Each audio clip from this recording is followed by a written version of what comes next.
নমস্কার বন্ধুরা, কেয়া রান্নাঘরে সবাইকে স্বাগত। আজকে আমি আপনাদেরকে করে দেখাবো বিনা তেলে কিভাবে সামান্য উপকরণ দিয়ে ঘরোয়া বিরিয়ানি বানানো যায়। আমি চিকেনটাকে ম্যারিনেট করে রেখে দিয়েছিলাম আধ ঘন্টার জন্য। আদা, রসুন, কাঁচা লঙ্কা, একটু গোলমরিচ গুঁড়ো আর একটু জিরে গুঁড়ো দেখুন আমি কড়াইতে দিয়ে দিলাম। আচ্ছা, চিকেনে আমি একটু বেরেস্তা মিশিয়ে নিচ্ছি। বেরেস্তার সঙ্গে আমি একটু কাশ্মীরি লঙ্কার গুঁড়ো মিশিয়ে দিচ্ছি। এদিকে চিকেনটা হতে থাকুক, আরেকদিকে দেখুন আমার জল ফুটে উঠেছে, আমি চালটা ছেড়ে দেবো। তার আগে আমি একটু গরম মশলা, বিরিয়ানি মশলা, এটা আমি অ্যাড করছি। আর অ্যাড করব একটু নুন দিয়ে দিলাম। জলটা উঠেছিল, আমি চালটাও ছেড়ে দিলাম। আজ আমি 2 কিলো চালে বিরিয়ানি করছি। 2 কিলো চালের আজকে আমি বিরিয়ানি বানাচ্ছি। চালটা সম্পূর্ণ ছেড়ে দিলাম।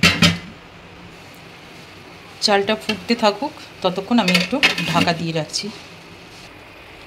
চিকেনে আমি এখন একটু বিরিয়ানি মশলা অ্যাড করছি।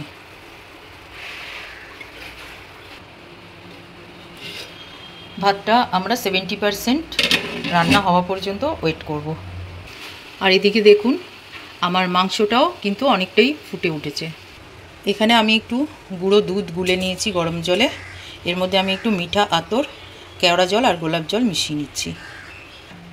আমার এখানে 70% চালও কুক হয়ে গেছে। আমি দুধে একটু ফুড কালারও মিশিয়ে নিয়েছি। দেখুন বন্ধুরা, আমার চালটা 70% কুক হয়ে গেছে। এখানে মাংসটাও 50% হয়ে গেছে। এবার আমি এখান থেকে ভাতটা তুলে চিকেনে সব সাজিয়ে দিচ্ছি। ভাতটা নিয়ে আমি এখানে সুন্দরভাবে সাজিয়ে দিচ্ছি।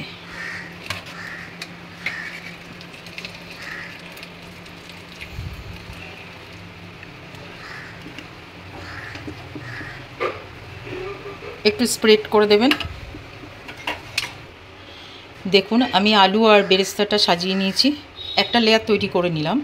এরপরে আমি এই দুধের মিশ্রণটা দিয়ে দিচ্ছি।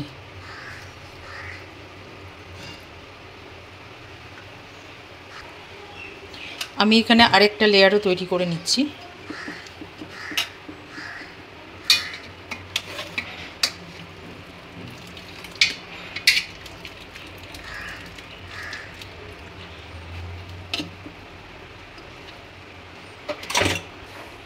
দেখুন আমি আরেকটা লেয়ারও বানিয়ে নিয়েছি।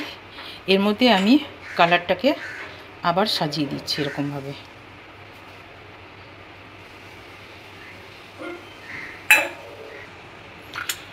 আর দিচ্ছি বিরিয়ানি মশলা।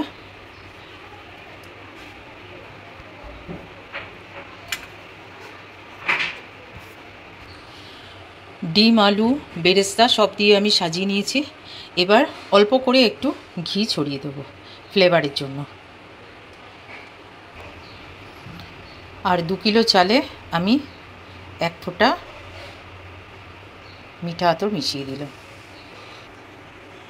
এবার আমি আধ ঘন্টার জন্য দমে বসিয়ে দেবো। একদম লো ফ্লেমে বসিয়ে রাখছি। আধ ঘন্টা পর ফিরে আসছি।